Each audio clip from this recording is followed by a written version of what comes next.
últimamente es a través de la sabiduría que los seres se liberan del ciclo de renacimientos. Entonces, esa es la, digamos, dentro de las paramis, pues es la joya cimera, definitivamente, ¿no?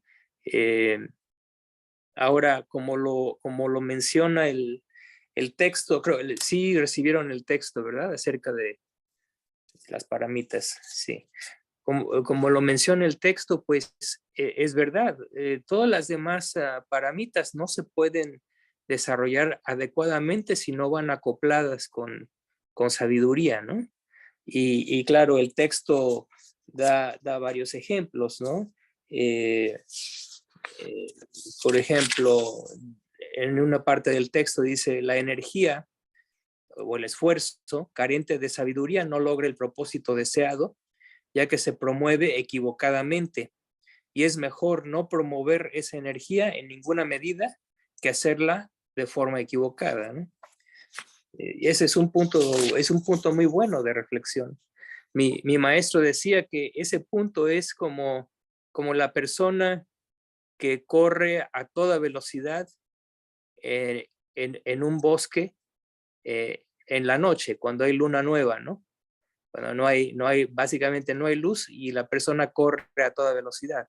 Eso es aplicar el esfuerzo sin sabiduría, ¿no? Es un símil, ¿no?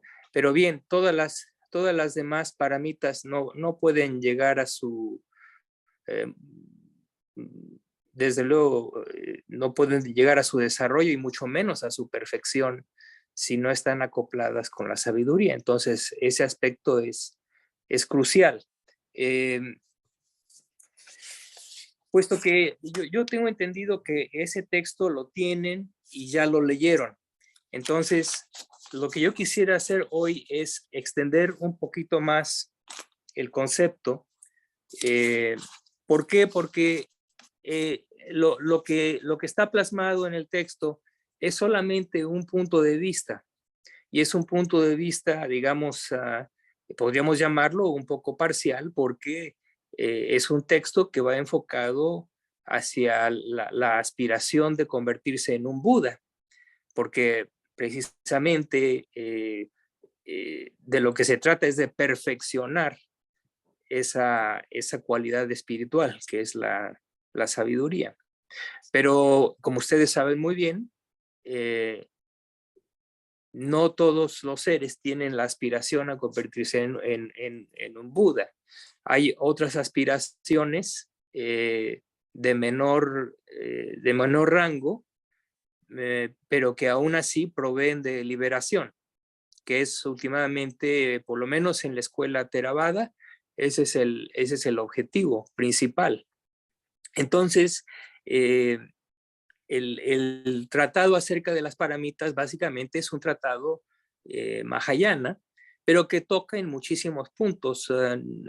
Está prácticamente basado en muchos principios que están en el canon Pali de las escuelas originales, de las cuales la Theravada formaba parte de ellas, ¿no? Originalmente.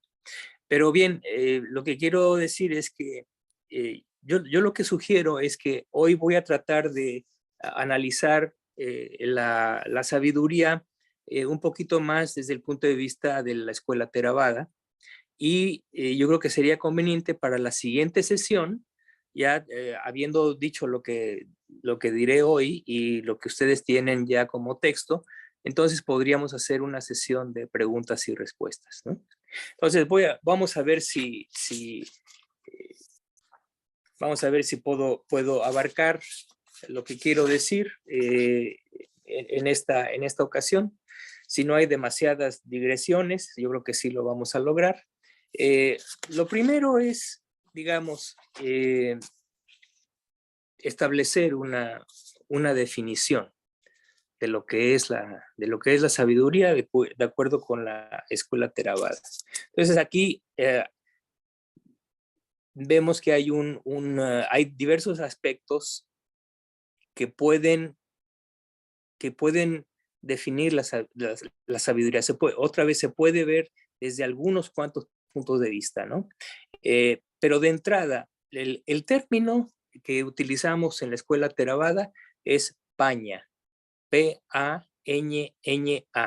Entonces, paña es el término que se usa para designar a la sabiduría y es sinónimo de no ofuscación. Es decir, ausencia de ofuscación, ausencia de confusión. Entonces, eso es lo que es sabiduría y hay un término en Pali que es sinónimo, que es amoja. Amoja quiere decir no,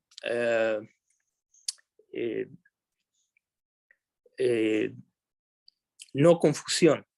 La partícula a niega al término siguiente, ¿no? Ustedes saben que existen 3 raíces de lo malsano. Estas 3 raíces son las raíces psíquicas más profundas, más arraigadas en las mentes de todos los seres que no están iluminados.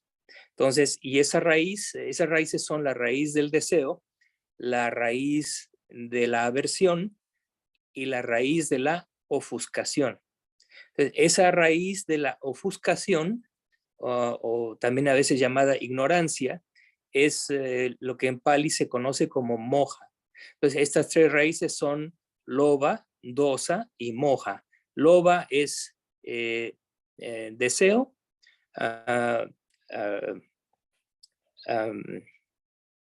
¿qué dije? Dosa. Dosa es aversión y moja es confusión, ignorancia. Bien, entonces, pero paña es el término que es más utilizado en el canon Pali. Todos los demás términos también los encuentra uno en las escrituras. Ahora, yo creo que el primer punto en el que se puede abordar el aspecto de la sabiduría es analizarlo como un factor mental. Ahora, resulta que esta sabiduría, claro, por supuesto, es una paramita, es una cualidad espiritual, pero también es un factor mental, es decir, es un componente activo de la mente, ¿sí? Y de hecho forma parte de los llamados 25 factores hermosos, que es, así se le llama en el Abhidharma, ¿sí? Se le llaman factores hermosos, a diferencia de lo que uno podría pensar que sería llamar los factores sanos, o factores hábiles, ¿sí? Pero la terminología del Abhidharma utiliza, desde el principio siempre utilizó ese calificativo, y son 25 factores hermosos, ¿no? Y curiosamente, el último de los 25 es paña, la sabiduría, ¿no? Entonces, es muy interesante. Ahora, como un factor mental hermoso, no es un factor, no cae dentro de los factores llamados universales. Es decir, eh, eh, los factores universales, por ejemplo, tales como el contacto, están presentes en todo estado de conciencia siempre. Por eso se llaman universales y son éticamente indeterminados, ¿sí? ¿Por qué? Porque tienen un carácter meramente funcional. Pero entonces, de regreso a Paña, el factor mental de sabiduría es un factor sano, hábil, hermoso, pero opera solamente ocasionalmente. Dependiendo, ese factor va a surgir o va a cesar de acuerdo a condiciones, ¿sí?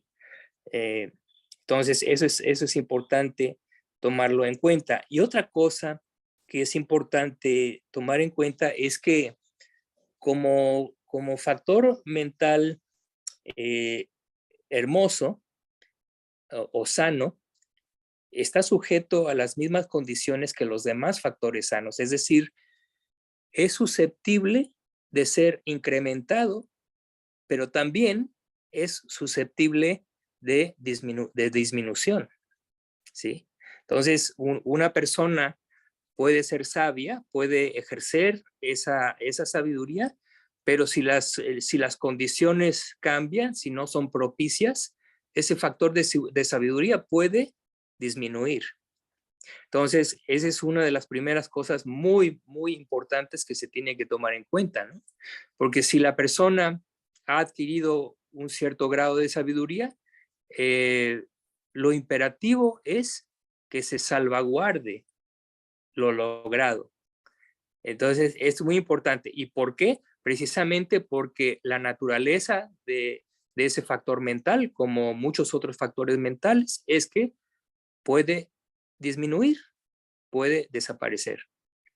Pero también, por otro lado, por el lado optimista, es susceptible de ser incrementado a tal grado de llevarlo a su perfección. Y ese es el caso de paña o sabiduría como paramita. Bien, entonces, ese es un punto muy, muy importante. Ahora, paña también se define como el saber las cosas tal como son, ¿sí?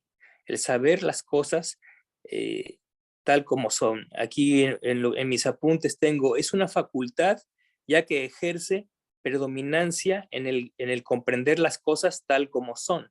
Entonces, además de ser una para mí, además de ser un factor mental, es una de las llamadas facultades espirituales. Recuerden que el Buda enseña 5 facultades espirituales: fe, energía, atención plena, concentración y finalmente sabiduría. Entonces, esas facultades son factores mentales que se llaman facultades por ejercer predominancia en el estado de conciencia. Y en este caso, digamos, la función activa de la sabiduría es el de comprender las cosas tal como son.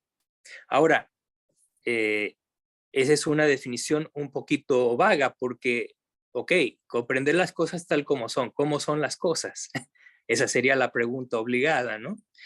Pero digamos que en la terminología Theravada y en el budismo en general, cuando hablamos de las cosas tal como son, nos estamos refiriendo a sus características más generales y más profundas, ¿sí?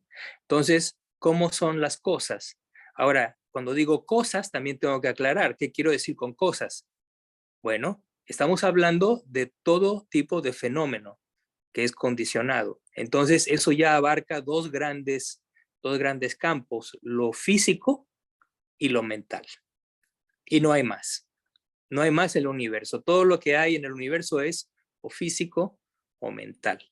Ahora bien, de regreso a la definición, ¿cómo son esas cosas?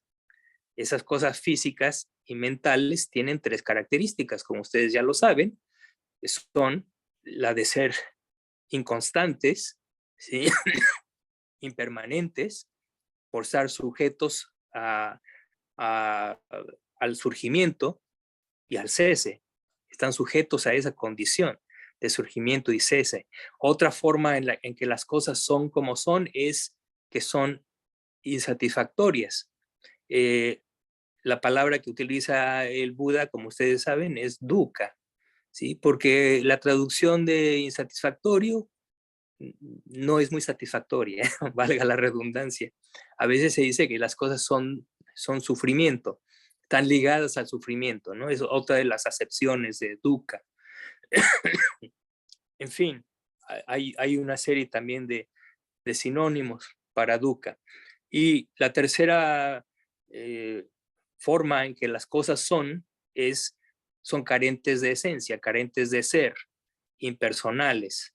No hay un ser detrás de los fenómenos físicos y mentales que pueda tener características de lo que es tradicionalmente entendido como un ser, es decir, algo que es esencial, que es duradero, que no es perecedero, ¿sí? Etcétera, etcétera. Pero el Buda establece, y también nuestra experiencia establece, que no hay nada como tal. Y de hecho, nuestro trabajo como meditadores es probar esa tesis en la propia experiencia, ¿no?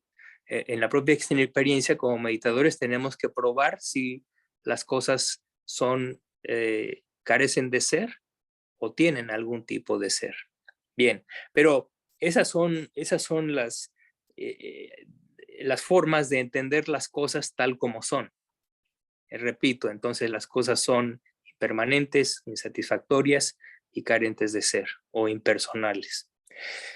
Entonces, paña es el factor que logra efectuar esa distinción con claridad. ¿Sí? Eso es otra forma de decir. Ahora, es interesante porque en el canon hay muchísimos pasajes en donde se utiliza el término paña, sabiduría, pero también se utilizan términos en Pali que son sinónimos. Por ejemplo, tenemos la palabra paña, que es sabiduría. Después tenemos el término ñana, N-A-N-A. Y ñana significa conocimiento introspectivo. Conocimiento introspectivo. Entonces también es otro sinónimo o está muy relacionado con paña. De hecho, las raíces etimológicamente son muy parecidas. Después también se utiliza el término que ya mencioné de no ofuscación, que es amoja, carencia de ofuscación, carencia de confusión. Ahora, es muy interesante y esto ustedes lo pueden, es fácil comprobarlo porque es fácilmente asequible, el primer discurso del Buda.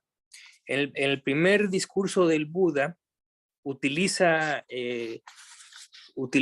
precisamente una serie de sinónimos para describir su experiencia de la iluminación. Y básicamente lo que dice es que en su noche de la iluminación, él logró el conocimiento de cosas que no eran conocidas anteriormente. Ese es el gran logro del Buda, precisamente, ¿no? Y de hecho, en el Pali hay una línea que es muy indicativa, porque el Buda expresa en forma directa la esencia de su experiencia. Él dice que con respecto a esas cosas que no habían sido oídas anteriormente, surgió en él la visión, el conocimiento introspectivo, la sabiduría, el conocimiento superior y la iluminación.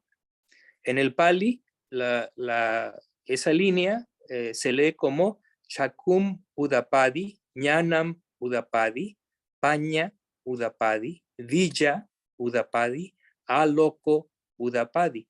Chakum es ojo. Chaku en Pali quiere decir ojo. Entonces dice, surgió, Udapadi quiere decir surgimiento. Udapadi. Entonces, Chakum Udapadi es surgimiento del ojo, es decir, el surgimiento de la visión.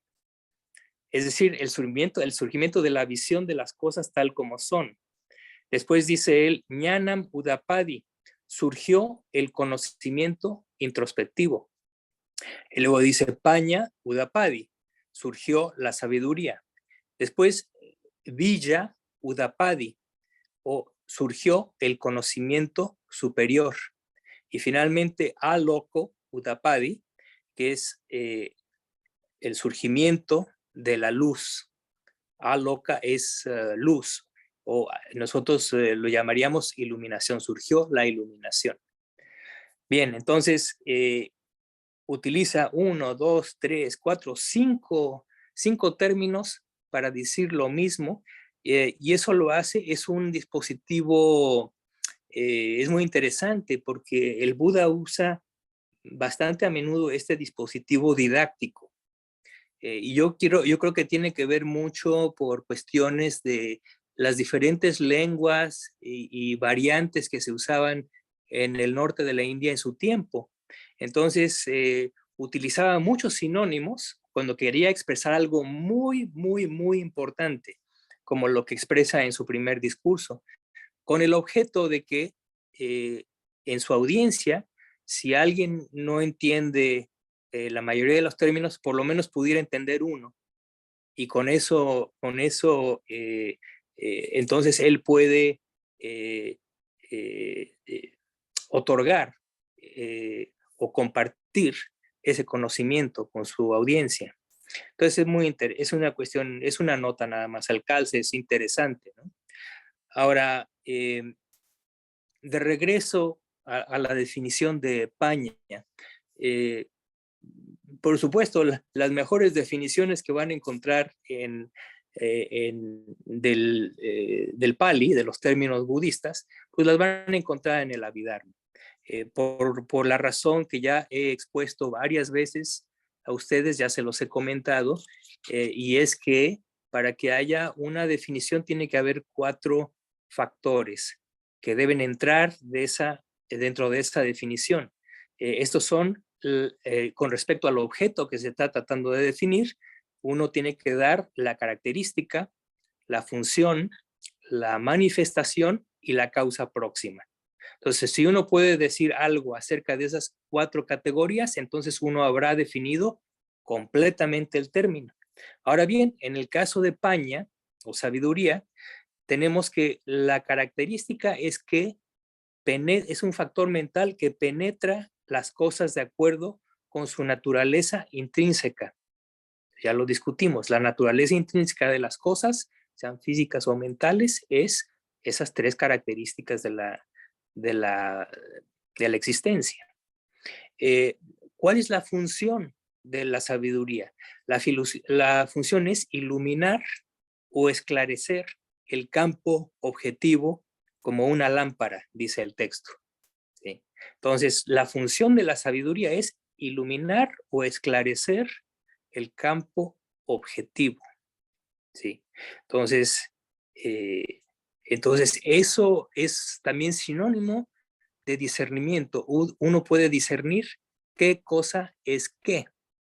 Cuando hay confusión, que es el factor opuesto completamente, la mente no puede determinar las cosas, no sabe qué cosa es qué. Cuando hay sabiduría, uno entiende perfectamente qué cosa es lo que es sano y qué es lo que es malsano, por ejemplo. Cuando hay confusión, cuando hay ausencia de sabiduría, típicamente la persona no tiene el entendimiento de qué cosa es lo que es para su provecho y qué es para su detrimento. Por eso nosotros los seres humanos cometemos tantas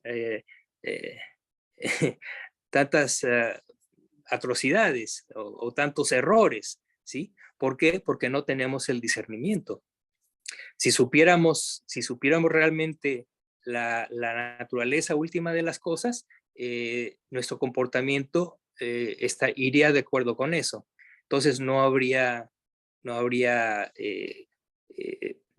pondríamos causas para el surgimiento del sufrimiento, ya sea el propio o el ajeno, ¿no?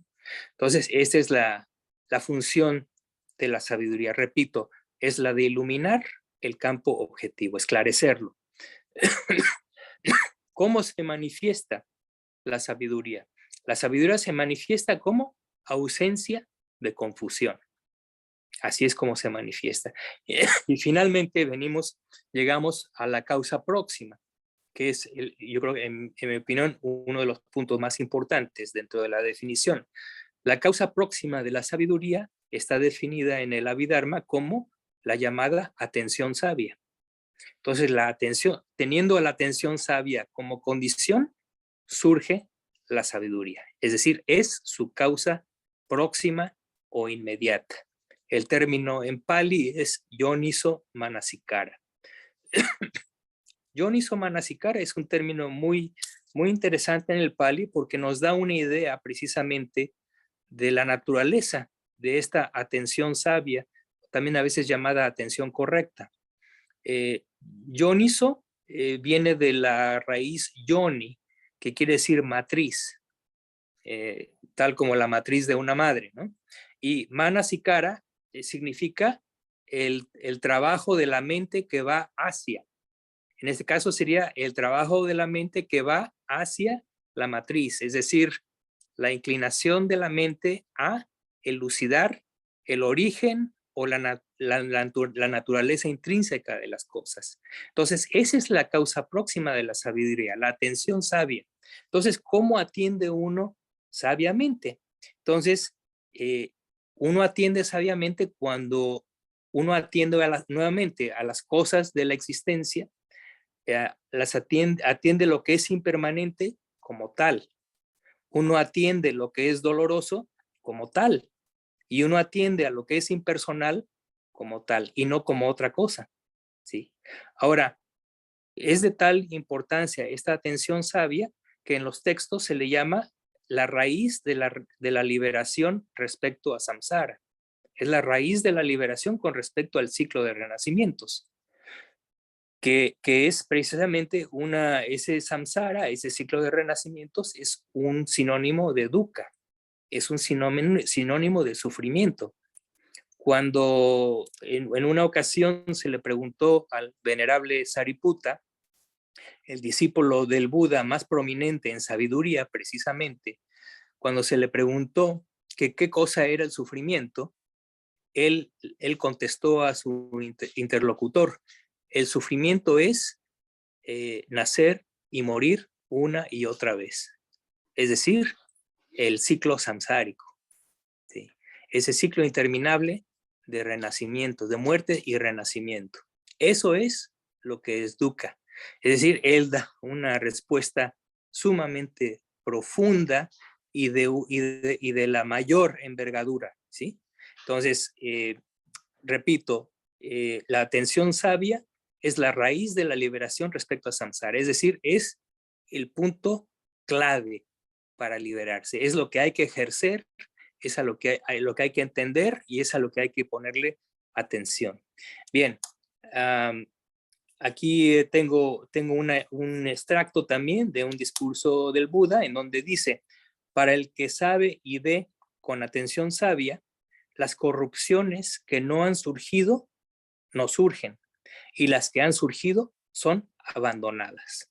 Ahora, recordemos, las corrupciones o asava son aquellas cosas que se oponen a la liberación, que se oponen a la iluminación. Y son tres corrupciones principales. La corrupción del deseo sensorial, la corrupción del ser y la corrupción de la ignorancia. ¿Sí? Entonces, esas son las tres cosas que se oponen a la liberación. Repito, para el que sabe y ve con atención sabia, las corrupciones que no han surgido no surgen y las que han surgido son abandonadas. Entonces, para abandonar esas corrupciones hay que ver las cosas propiamente. Hay que ver con sabiduría de acuerdo con atención sabia o yoniso manasikara.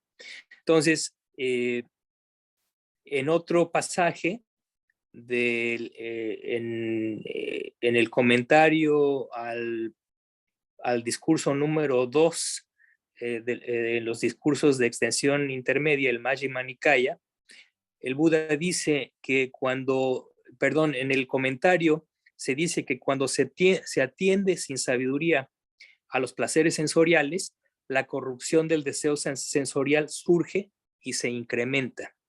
Es decir, cuando atendemos a los placeres sensoriales que experimentamos en una forma no sabia, entonces la corrupción del deseo sensorial surge y también se puede incrementar. Y luego, por otra parte, cuando se atiende sin sabiduría a la gratificación de las llanas, entonces la corrupción del ser surge y se incrementa. Claro, porque ¿por qué la corrupción del ser? Es la corrupción de la noción yo soy, ¿sí? El problema del ego, del aferramiento al ego. Si ya en la conciencia ordinaria nosotros tenemos un gran sentido de ego, ¿sí? un gran sentido del ser. Cuanto más cuando la persona que no tiene atención sabia entra en la llana. Porque cuando eso sucede, entonces la persona entra en un estado de absorción total con respecto a su objeto de meditación y se identifica en forma extremadamente poderosa con ese objeto, y entonces se arraiga aún más la corrupción del ser. Ese es el llamado peligro de las llanas, ¿sí?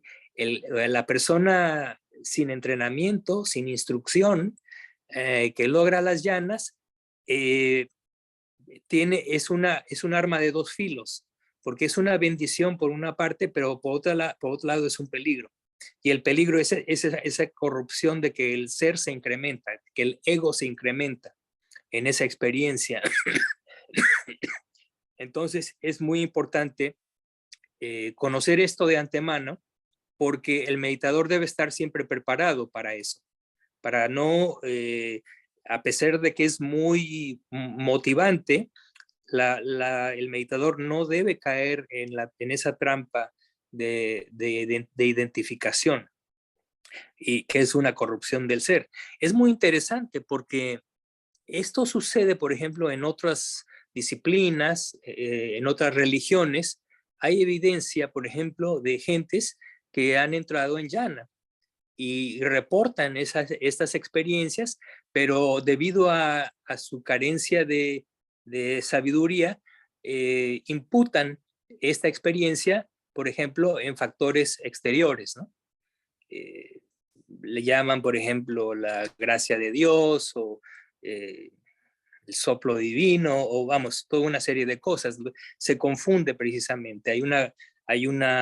Se intensifica aún más, no solamente la noción del ser, sino las nociones erróneas. Las nociones erróneas también se consideran como una corrupción. Dentro de la corrupción del ser, a veces se hace la distinción entre la corrupción del ser como ego, pero también la corrupción del ser porque lo soporta, ese sentido del ego, del ser, está soportado por nociones erróneas. Entonces, eso puede suceder inclusive cuando la persona posee jhana, posee absorción, logra esos estados superiores de concentración que producen conocimiento mundano, ¿no? Bien, pero eso es un tema, digamos, un poquito ya aparte. No quiero adentrarme demasiado en eso. Después, finalmente, en el texto dice que cuando se atiende sin sabiduría a los fenómenos mundanos en general a través de las 4 perversiones, la corrupción de la ignorancia surge y se incrementa. Entonces, en resumen, cuando no se atiende propiamente, surge y se incrementan las corrupciones del deseo sensorial, del ser y de la ignorancia. Ahora, aquí leí, se incrementa, cuando se atiende sin sabiduría a los fenómenos mundanos en general a través de las 4 perversiones, la corrupción de la ignorancia surge y se incrementa. ¿Cuáles son esas 4 perversiones? Creo que ya las he mencionado anteriormente, son las llamadas vipalasa. Las 4 perversiones operan, recuerden, a 3 niveles: al nivel de percepción, a nivel de pensamiento y a nivel de noción o entendimiento. Entonces,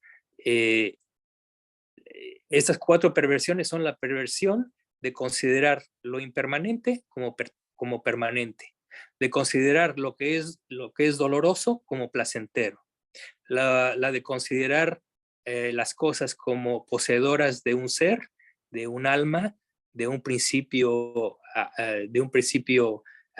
ontológico estable y duradero, considerarlas tal cuando no son tal. Y finalmente, la última perversión es considerar el cuerpo como algo atractivo, en una forma final, última, ¿sí?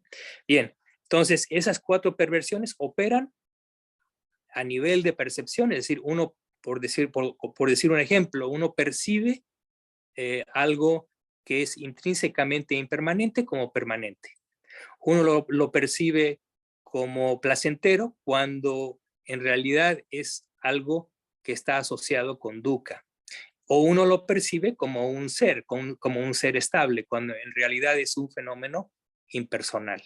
Y finalmente uno considera el cuerpo, ya sea el propio o el ajeno, como algo atractivo. Entonces, esas son las 4 corrupciones, ¿sí? Y esas son las 4, a través de esas 4 corrupciones, la ignorancia, la corrupción de la ignorancia surge y se incrementa. Entonces, la función de la atención sabia es precisamente revertir esas perversiones, ¿sí?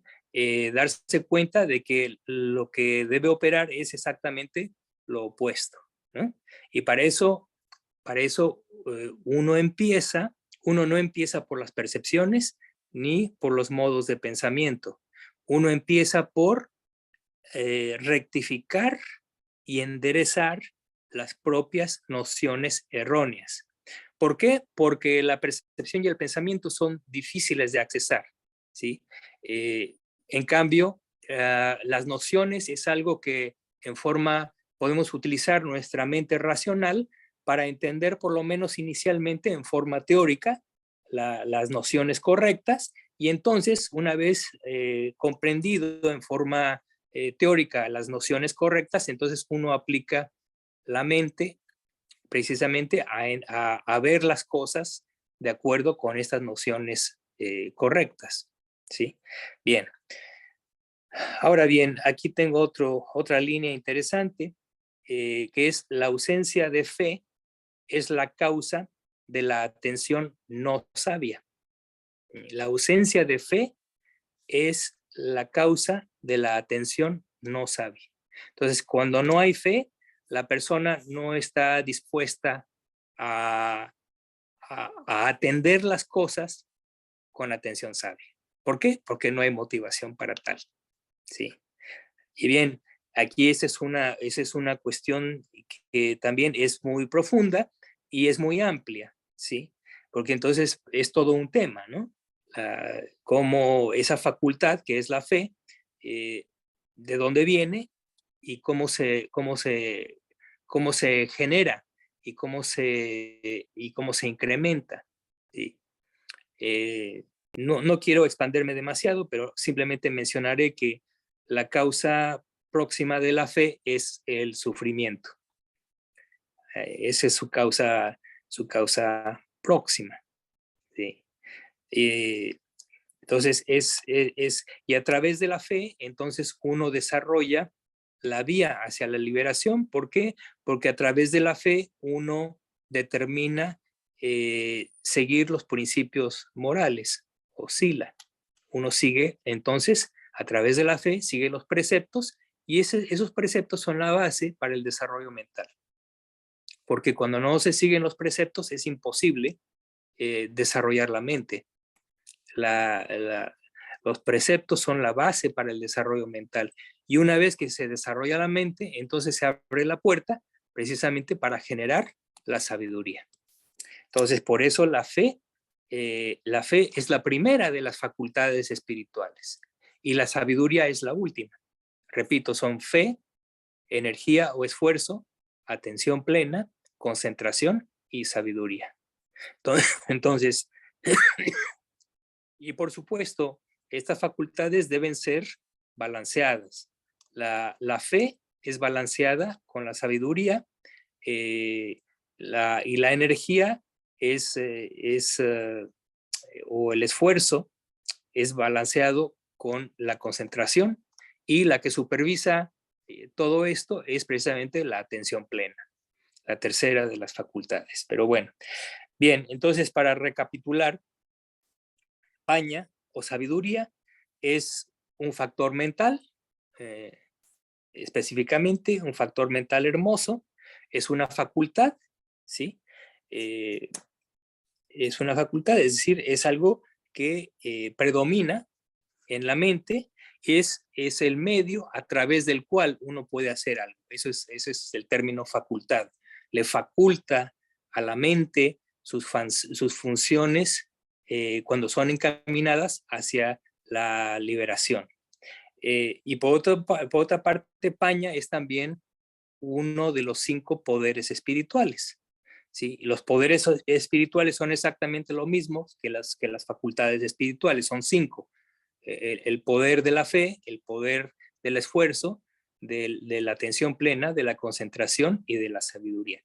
Pero se le llama poder, se le distingue de lo que es una facultad, porque en la facultad la definición dice que el factor mental predomina en la mente, pero en el caso del poder, no es solamente, no, va más allá de la predominancia, es decir, se torna exclusivamente con potencia total, ¿sí? Esa es la diferencia entre una facultad y un poder. Entonces, Paña es facultad y es poder. Y después ya sabemos que Paña es también una parami, es una perfección espiritual.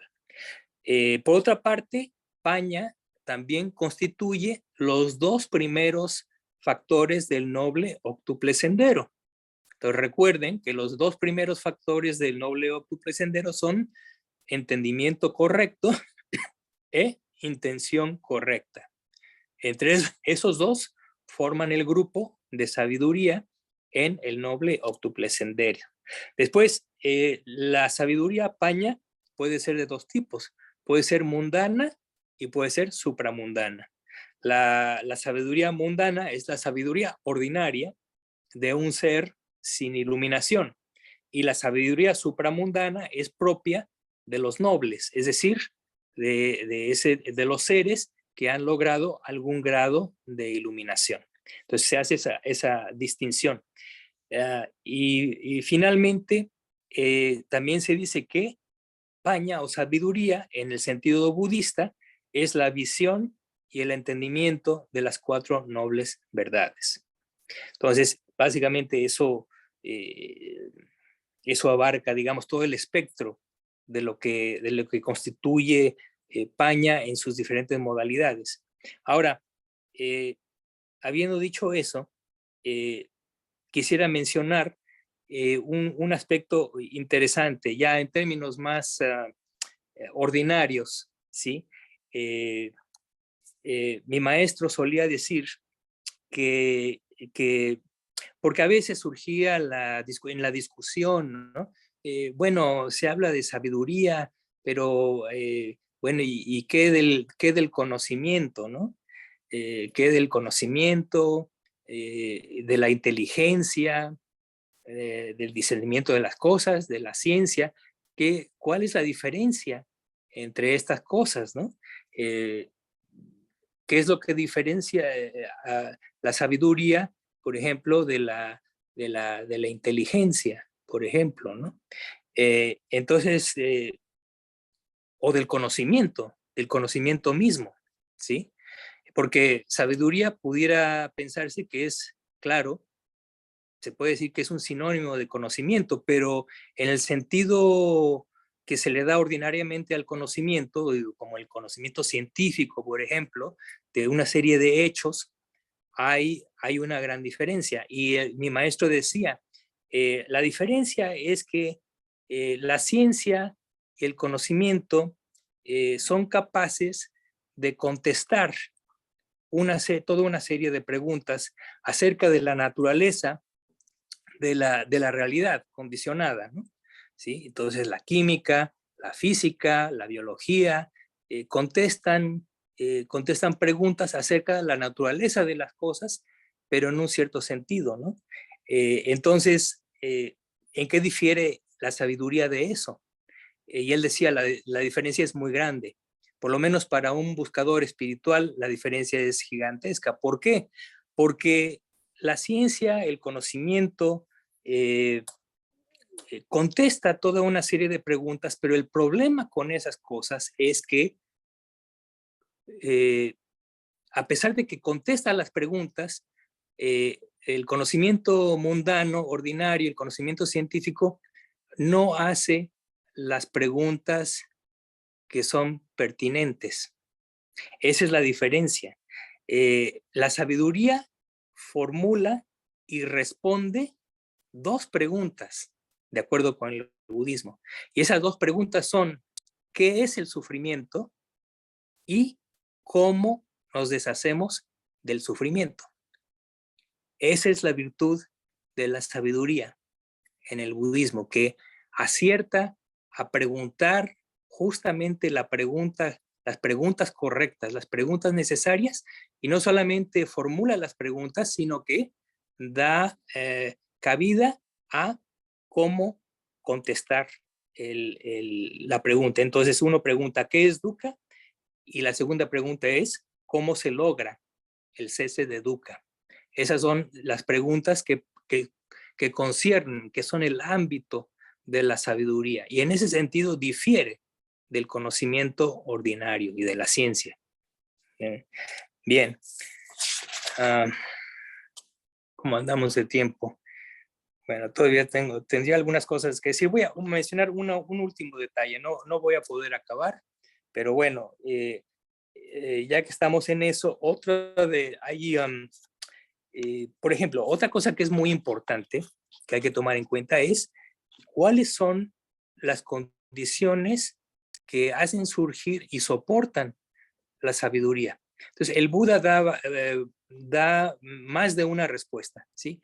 Una respuesta que da es, existen 5 soportes de la sabiduría, 5 cosas que hacen surgir y que mantienen y desarrollan la sabiduría. Entonces, con eso concluimos la plática de hoy. Esas 5 cosas son cosas que como practicantes deberíamos hacer lo más a menudo posible. Estas son, la primera, voy a decir los términos en Pali porque es un recurso mnemotécnico. Entonces, esos 5 soportes de la sabiduría son las 4 S y la V. De esa forma es fácil recordarlo.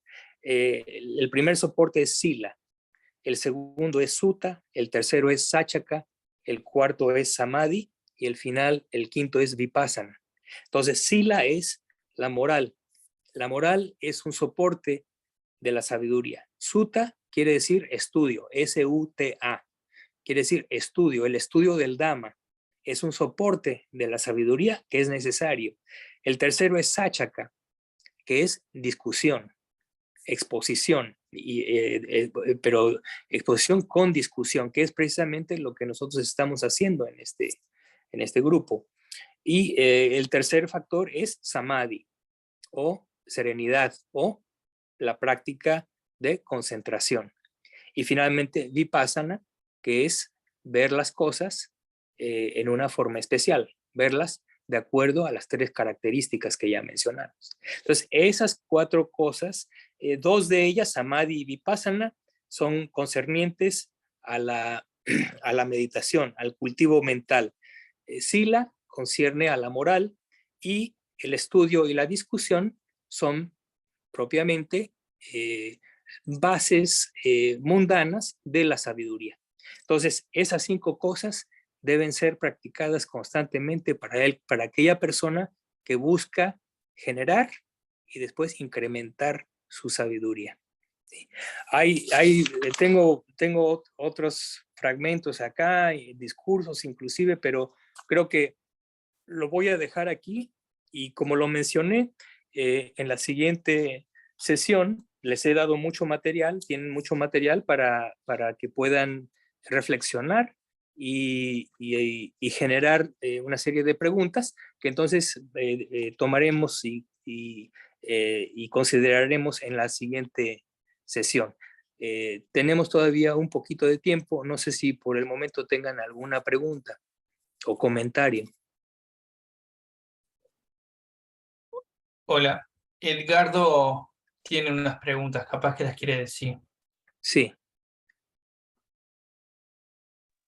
Bueno, sí, las había pasado por chat para ver si había tiempo, si no, si parecen medias muy elaboradas las podemos dejar, pero son 2 básicamente y se relacionan a lo mismo, ¿no? A una mención, a la mención inicial sobre el decaimiento de la sabiduría en determinadas condiciones y momentos, ¿no? Sí. Y una sería si ese decaimiento de la sabiduría es sinónimo de olvido o de menosprecio de aquello adquirido como sabiduría. Esa sería la primera parte, ¿no? Y la Sí, segunda parte sería, una vez que la persona comprende, ¿no? O entiende aquello relacionado con lo concerniente a la sabiduría, ¿puede volver a la confusión? O sí, sea, sí, ¿sí? claro, la respuesta es sí. Ese es lo que mencioné anteriormente. Existe una excepción. La excepción es cuando la persona ha logrado algunas de las vías y los frutos. Es decir, cuando la persona ha logrado alguna de las etapas de iluminación, esa sabiduría ya es irreversible, ya no se puede revertir. Pero cualquier sabiduría obtenida concerniente a lo mundano es completamente, desgraciadamente es completamente reversible. Eso quiere decir que una persona con una grandísima sabiduría, una persona muy sabia, digamos un Sócrates, ¿sí? A través del ciclo de renacimientos, después de una serie de vidas, si ese ser no atiende a las causas que soportan la sabiduría, las va a perder. Va a perder esa sabiduría y de ser un Sócrates llega a ser una persona totalmente ignorante y necia. ¿Sí? Ese es el peligro. Y bueno, ese es un ejemplo muy extremo, pero en nuestras propias vidas, lo mismo puede suceder. Ahora, ese olvido y ese menosprecio suceden, como lo dije, porque hay carencia de fe. ¿Sí? Hay carencia de fe, entonces al no haber fe, uno no pone énfasis en la atención sabia, en atender sabiamente a las cosas en la propia vida, ¿no? Ahora, pero ¿cuál es el factor? Hay otro factor que es primordial, es absolutamente uh, importante en el incremento o en el decremento de la sabiduría. Y ese factor inclusive es anterior a la fe. Ese factor es la carencia de fe se da cuando hay asociación incorrecta. Cuando nos asociamos con gente no sabia, con gente necia, con gente carente de conocimiento, carente de moral, carente de cultivo mental, carente de sabiduría, entonces nuestra propia sabiduría decrece ante tal asociación. Por eso el Buda decía que el principio de todas las cosas es la asociación correcta. El principio de la búsqueda espiritual debe ser el primer escalón, es asociarse correctamente. Es decir, ¿y por qué? Porque a través de la asociación correcta uno escucha aquello que es conducente a la sabiduría. Cuando uno escucha algo que es conducente a la sabiduría, entonces surge la fe. A través de la fe, entonces uno busca aún más esas enseñanzas y a medida que recibe más enseñanzas, no solamente las escucha, sino que las memoriza y las procesa. Y el procesamiento precisamente de esa información es lo que va asentando la sabiduría. Entonces, por eso es importantísimo tomar en cuenta la asociación correcta. Es importante, muy importante. Es un punto de partida. Y es el punto de desastre, es el punto de completo desastre en la vida de las gentes. Efectivamente. Es todo un tema para desarrollar ese también, porque Es un tema gigantesco. gigantesco, gigantesco. Yo voy a ver Sí. si puedo preparar algunas preguntas para el próximo encuentro, porque es todo, porque puede significar que una vida de esfuerzo sea absolutamente estéril si no hay no hay condiciones apropiadas y un desarrollo apropiado de esas condiciones, ¿no? Sí, Puede ser una vida teórica, claro. como decías tú, podemos llegar a ser un Sócrates en el Dhamma, pero no hay fruto. Así es. Mm. Así es. Ahora, recuerden ustedes que el Buda en una ocasión le dijo, estaba platicando con Ananda, con la persona que lo atendía, su primo, y estaban hablando y estaban hablando precisamente de la amistad espiritual. El término en Pali es Kalyanamita. Y entonces, en un momento dado, Ananda exclamó ante el Buda: venerable señor, me parece que esta amistad espiritual es la mitad de la vida santa. Y entonces el Buda le responde: Ananda, no digas esas cosas, Ananda, no digas eso, Ananda. La amistad espiritual no es la mitad de la vida santa, es el 100%, es la totalidad de la vida santa. Ese es el principio de la sangha. Ese es el principio precisamente de la comunidad que establece el Buda. Es precisamente con el objeto de que ese núcleo social se mantenga unido y sin contaminación para que prevalezca esa amistad espiritual. Ahora, en nuestro caso, no difiere no difiere de la situación monástica, ¿no? El laico budista también depende de las amistades espirituales, tanto monásticas como laicas. Todo es una relación de interdependencia que es absolutamente necesaria. No puede haber sabiduría sin escuchar el Dhamma ni discutirlo, y ni practicarlo, ¿no? Como dices tú, Edgardo, ¿no? O sea, practicantes teóricos, totalmente teóricos, eso conduce al conocimiento mundano, pero hasta ahí nada más, ¿no? No va más allá, no va más allá. Entonces son toda una serie de factores que deben operar en conjunto para que surja el desarrollo espiritual, el desarrollo de la sabiduría. Ismael y Soledad tenía una pregunta, capaz que son cortitas y la pueden hacer. Sí, adelante. Buenas noches. ¿Podrías dar un resumen de cómo se desarrolla la fe? La fe se desarrolla a través de precisamente la asociación correcta. Ese es el principio fundamental.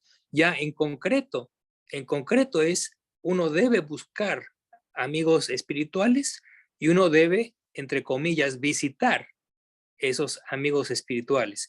Y cuando y en este caso, cuando decimos en términos tradicionales, el amigo espiritual es el monje o la monja, ¿no? Entonces uno debe buscar maestros, de preferencia monásticos, ¿sí? Y cuando uno busca esos maestros, uno los encuentra.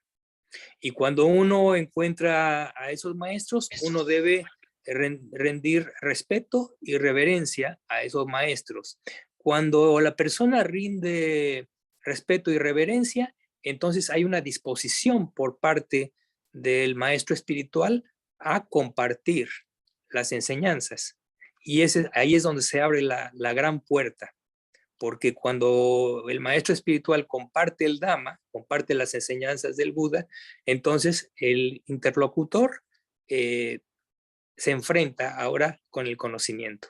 Y como mencioné, entonces uno puede escuchar cosas que son relevantes y útiles. Habiendo escuchado, uno memoriza; habiendo memorizado, uno analiza; habiendo analizado, uno hace esfuerzo y pone en práctica esas enseñanzas. Entonces, ese es el orden de las cosas, el orden necesario, ¿sí? Para que esto suceda. Bien. Yo creo que todavía otra pregunta la podemos... Sole tenía una pregunta. Gracias, Miguel. Miguel, una pregunta, a ver si es que yo entendí mal. Tratándose de la sabiduría, que sabemos que es una de las 3 raíces sanas, yo he escuchado o he leído que uno puede reconectar sin la raíz de la sabiduría. Entonces, ¿Reconectar qué? en otra vida, por ejemplo, o no, o ahora mismo, soy una reconexión, supuestamente un ser, que no tengo la raíz de la sabiduría. Entonces como que es estéril todo el esfuerzo que yo haga, adquiriré mucho conocimiento, pero sabiduría me voy a quedar pendiente. Puede ser, Mayel. Ese es un aspecto, es un aspecto técnico, pero es correcto. Es correcto. Hay cierta tipología no solamente de humanos, porque aplica también a otros seres. Por ejemplo, ningún animal tiene la raíz de la sabiduría, por ejemplo. Los animales carecen de la raíz de la sabiduría, lo mismo que los seres infernales, carecen de la raíz de la sabiduría. En el caso de los humanos y de las deidades, existen seres con 3 raíces o con 2 raíces. Inclusive en el caso de seres humanos pueden existir seres sin raíces, sin la raíz del no deseo, sin la raíz de la no aversión y sin la raíz de la sabiduría. Entonces, por ejemplo, es el caso de los, ¿cómo le llaman a estas personas que son, por ejemplo, asesinos seriales, que carecen de toda empatía y psicópatas, ¿no? Por ejemplo, un psicópata es un ejemplo clásico del que carece de las raíces. Pero, por ejemplo, también tenemos casos de gente que padece de síndrome de Down, por ejemplo. Esas personas, desgraciadamente, carecen de la raíz de la sabiduría también. Entonces, el hecho de que una de las indicaciones de que la persona está interesada en el Dhamma y en la meditación ya indica que la persona tiene 3 raíces. Y mientras la persona tenga 3 raíces, la puerta está abierta para la liberación. Cuando la persona solamente tiene 2 raíces o no tiene raíces, la puerta está cerrada. Como dices tú, Soledad, a pesar de todo el esfuerzo que puede hacer esa persona, mentalmente está bloqueada, por lo menos durante esa vida. La persona puede, no teniendo las raíces, puede sentar las bases, puede sentar a través del mérito, puede sentar las bases para un renacimiento favorable, y ya en ese renacimiento, gracias a ese precedente, la persona o el ser puede renacer con 3 raíces y entonces tendrá la oportunidad completa, ¿no? Pero repito, en términos generales, un buscador espiritual, un meditador, una persona que se interesa en el Dhamma, no hay duda, tiene las 3 raíces. Entonces es muy importante esto también, sí. Bueno, gracias, ya tengo que retirarme. Nuevamente fue un placer y entonces en la próxima sesión yo sugiero que la dediquemos a preguntas y respuestas con relación al tema. ¿De acuerdo? Muchas gracias, Miguel. Muchas gracias, Miguel. Que Gracias estén a todos. bien, contentos y en paz. Gracias igualmente. Gracias, buen descanso. Gracias. Gracias.